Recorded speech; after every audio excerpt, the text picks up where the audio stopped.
Hello guys, আজ বানাবো আমি সোয়াবিন পকোড়া। তার জন্য আমি নিয়ে নিচ্ছি এখানে সেদ্ধ করা সোয়াবিন, পেঁয়াজ কুচি, লঙ্কা কুচি।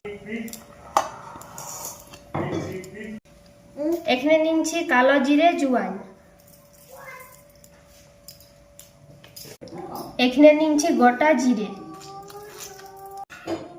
এখানে আমি দিছি পরিমাণ মতো লবণ, হলুদ, গুঁড়ো মশলা। এখানে নিচ্ছি চিলি ফ্লেক্স, নিচ্ছি কর্নফ্লাওয়ার। এখানে নিচ্ছি কর্নফ্লাওয়ার, 1 চামচ বেসন। এবারে এর মধ্যে অ্যাড করছি ডিম, নিয়ে ভালো করে আবার মিক্স করব।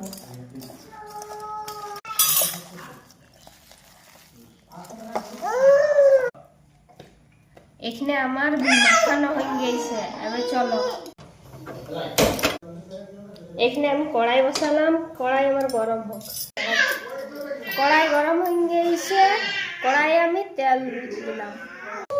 তেল গরম হয়ে গেছে, একটা একটা করে ভেজে নিই।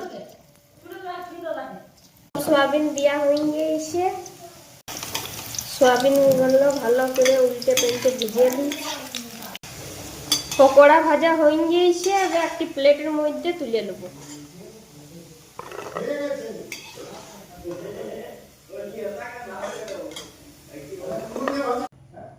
পকোড়া রেডি। এবার টেস্ট করে দেখি কেমন হয়েছে।